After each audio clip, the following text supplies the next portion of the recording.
Hello everyone, আজকে দেখাবো এই যে একটা ডেমো স্টকিফাই। এই ডেমোটা অ্যাকচুয়ালি লোকাল হোস্টে কিভাবে আমরা এটাকে সার্ভিস দিব, অর্থাৎ আমরা কোনো সি প্যানেল অথবা কোনো ডোমেন হোস্টিং ছাড়া কিভাবে আমরা আমাদের লোকাল কম্পিউটারের মধ্যে এটাকে রান করাবো, এই হচ্ছে বিষয়। তো এটার জন্য আমাদেরকে যেই সফটওয়্যারটা ব্যবহার করতে হবে এটা হচ্ছে জ্যাম সফটওয়্যার। তো আমরা অলরেডি জ্যাম সফটওয়্যার সবাই জানি, এটাকে জাস্ট ডাউনলোড দিতে হয়, কিচ্ছু না। গুগলে গিয়ে বা মাত্র লিখতে হবে জ্যাম্প ডাউনলোড। লেখার পরে এই যে জ্যাম্প অ্যাপাচি ফ্রেন্ডস .org, এটার ভিতরে গিয়ে আমরা যারা কম্পিউটার ব্যবহার করি উইন্ডোজ, তারা এই যে এটা সর্বশেষ PHP 8.6 এটা ডাউনলোড করব 64 বিট যাদের, অর্থাৎ এই জ্যামটা কিন্তু 64 বিটই সাপোর্ট করে, 32 বিটে সাপোর্ট করে না, এই জন্য 32 বিট দেখাচ্ছে না। যারা লিনাক্স ব্যবহার করে, ওএস ব্যবহার করে, এটা হচ্ছে তাদের বিষয়। ডাউনলোড করে সিম্পলি এই যে এখানে ক্লিক করবে, ডাউনলোড হবে। ডাউনলোডটা হলে একটা অন্যান্য সফটওয়্যার যেভাবে ইনস্টল দেয় ঠিক একইভাবে ইনস্টল দিতে হবে। এটা আবার ভয়ের কিছু নাই, নতুন কোনো সিস্টেম না। আসার পরে জ্যাম সফটওয়্যারটা ওপেন করবো আমরা এইভাবে। এটা এখন ক্লোজ আছে, আমরা যদি দেখাই জ্যাম সফটওয়্যারটা এখন কোয়াইট ক্লোজ করে দিলাম। হ্যাঁ, ক্লোজ করে দিলাম জ্যাম সফটওয়্যারটা। ক্লোজ হচ্ছে না কেন একটু যদি আমরা দেখি, ক্লোজ প্রোগ্রাম জ্যাম্প, হ্যাঁ ক্লোজ হচ্ছে, ক্লোজ হয়ে গেল। ওকে, তো এই জ্যাম সফটওয়্যারটা ক্লোজ যেহেতু আমরা করে ফেলেছি, এখন নতুনভাবে আমরা দেখব। আমার কাছে এই যে স্ক্রিপ্টটা অলরেডি এখানে নাই, আমি যদি দেখাই হারায় গেছে মেবি। এই যে স্ক্রিপ্টটা এখানে আমি কি করব একটু খেয়াল করি। আচ্ছা, একটু দেখাচ্ছি, হজবরতা লাগতেছে।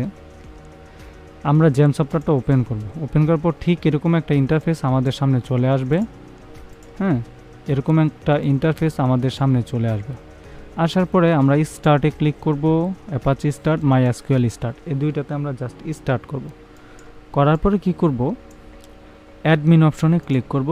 যে ব্রাউজার ওপেন আছে ওই ব্রাউজার থেকে চলে আসবে লোকাল হোস্ট /ড্যাশবোর্ড MariaDB, এটা থাকবে। তার মানে আমার জ্যাম সফটওয়্যারটা রানিং হয়েছে, অ্যাকচুয়ালিভাবে রানিং হয়েছে। ওকে, দেন আবার জ্যাম সফটওয়্যার যাব, এই যে MySQL থেকে অ্যাডমিনে ক্লিক করব, একটু রিলোড হবে, PHP MyAdmin চলে আসছে। ওকে, আচ্ছা এখন আমরা এটাকে কি করব, আমরা জ্যাম সফটওয়্যার আবারও যাব। যাওয়ার পরে এই যে এক্সপ্লোরার এখানে ক্লিক করব। ক্লিক করলে জ্যাম সফটওয়্যারের যে ফাইলগুলো রাখতে হয় ওইখানে যাব আমরা। এখান থেকে htdocs-এ যাব। যাওয়ার পরে এখানে মূলত হচ্ছে কি, মানে যে সার্ভারগুলো ওপেন করতে চাই ওই সার্ভারে, অর্থাৎ ওই ডোমেইনগুলো আর কি, এই হচ্ছে অবস্থা। এখন অনেক থাকতে পারে, আবার কারো অনেক কিছু নাও থাকতে পারে, একদম অল্প জিনিস থাকতে পারে। এখানে ভয়ের কিছু নাই। আমি জাস্ট এখানে একটা ফোল্ডার তৈরি করব। ফোল্ডারটার যে কোনো একটা নাম আমি দিব, নাম দিব পজ, ডেমো পজ দিলাম, ইন্টার দিলাম। তারপর এই যে ফোল্ডারটা তৈরি হইলো, এই ফোল্ডারটার ভিতরে আমি আমার ফাইলগুলো রাখবো। ফাইলগুলো অ্যাকচুয়ালি এই যে এটার ভিতরে আমি ফাইলগুলোকে রাখছি আগেই। এখানে এই ফাইলটা আনলাম, এটা তো একটা জিপ ফাইল, তাই না? তো জিপ ফাইলটাকে আমাকে আনজিপ করতে হবে। আনজিপ করে দেই, আনজিপ এক্সট্রাক্ট করলাম, একটু সময় নেবে। আচ্ছা, আমি আনজিপ করলাম, করার পরে এই যে ফাইলের ভিতরে গিয়ে এই যে সবগুলো ফাইল এটাকে সিলেক্ট করে ব্যাক করে আমি এই ডেমো পজের ভিতরে এইখানে রাখবো, ডেমো পজের একেবারেই ভিতরে। ওকে, কি করলাম, বড় করে যদি দেখাই আমরা উপরের দিকে htdocs ডেমোর ভিতরেই আমরা রাখবো। ঠিক আছে, ফাইলগুলা এই হচ্ছে অবস্থা। এখন রাখলাম। এখন তো এই যে ওয়েবসাইটটা আছে এখানে আমি আমার ডোমেইনের নামটা লিখব। কোন ডোমেইনটা একটু যদি খেয়াল করি, এই যে আমি কি নামে এখানে একটা ফোল্ডার বানাইছি ডেমো পজ, এই ডেমো পজটা আমি ড্যাশবোর্ডের জায়গায় লিখব। ডেমো পজ লিখে ইন্টার দিলাম। দেখো কিছুই নাই, আমার ফোল্ডারগুলো শো করতেছে, রাইট? ডেমো পজের শেষে আমি পাবলিক /install এইটা দিব, দেওয়ার পর ইন্টার দিব। ইন্টার দেওয়ার পর আমার সামনে লোড হয়ে এটা ইনস্টলেশনের জন্য একটা অপশন আসবে, এই যে সেটআপের জন্য। আমরা নেক্সট স্টেপে ক্লিক করব।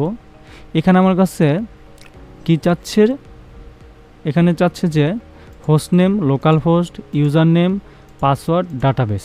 হ্যাঁ, এখন আমি এই যে আরেকটা ওপেন প্রথমে চালু করে রাখলাম local host slash my PSP my admin, এখান থেকে নতুন একটা ডাটাবেস আমি তৈরি করব। এই যে নিউতে ক্লিক করব। ক্লিক করার পর এখানে আমি লিখব ডেমো পজ, আমি আমার নামে লিখব যে কোনো একটা। হ্যাঁ, ডেমো পজ দিয়ে, আর এটা যে যা আছে তাই থাকবে। দেন ক্রিয়েটে ক্লিক করব। এই যে ক্রিয়েটে ক্লিক করলাম, ক্লিক করার পর এখানে একটা কি নাম আছে, এটাকে জাস্ট আমরা কপি করলাম। এটা দেখি প্রয়োজন হয় কিনা। এখানে আমি লিখব ইউজার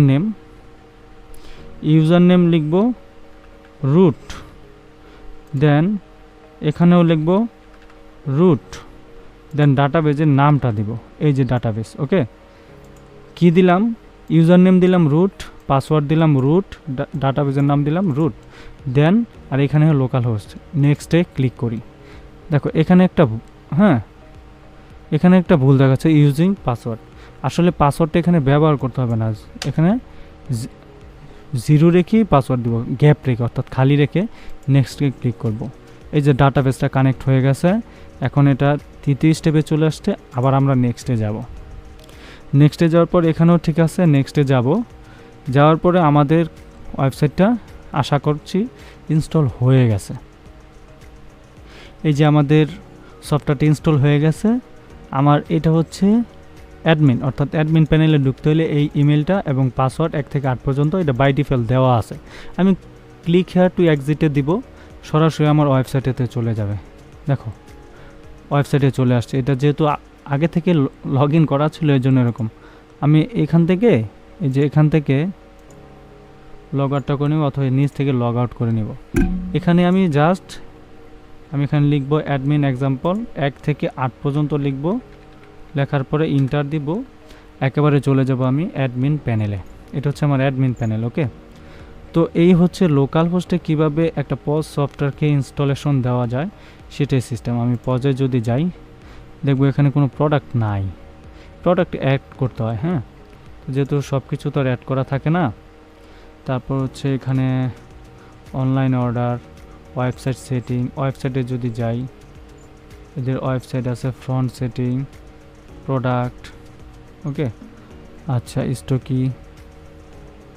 স্টকিতে যদি যাই হোক, এখানে অনেক সিস্টেম আছে, পার্টি আছে, তারপর প্রোডাক্টের নাম আছে, ব্র্যান্ড আছে, সেলস আছে, পারচেজ আছে, স্টক অ্যাডজাস্টমেন্ট আছে, পজ আছে, cash and back, expense, staff report, online, website setting, এগুলো অনেক ধরনের আছে। আমরা এই সেটিং থেকে অনেক কিছু চেঞ্জ করতে পারি। এই যে অ্যাডমিন নাম দিতে পারি, এখানে অ্যাডমিন থাকে, নাম দিতে পারি। অ্যাডমিনের ইউজার নেম পাসওয়ার্ডটা চেঞ্জ করে আমরা অন্য কিছু দিতে পারি। এখানে তার কি আছে, প্রোফাইল চেঞ্জ, অ্যাড্রেস, তারপরে ট্রান্সলেশনে যদি যাই, এখানে কোন কোন ভাষা ট্রান্সলেট হবে এগুলো আমরা ইচ্ছে করলে চেঞ্জ করতে পারি। ওয়্যার হাউস আছে, ওয়্যার হাউসের ফোন নাম্বার, এই যে ইমেজটা, রুল অ্যান্ড পারমিশন, অনেক কিছুই আছে। আমরা এটা নিয়ে পরবর্তীতে বিস্তারিত আলোচনা করব। আজকে যা দেখাইলাম কীভাবে ইনস্টল দিতে হয়। Thank you so much, let's go start it.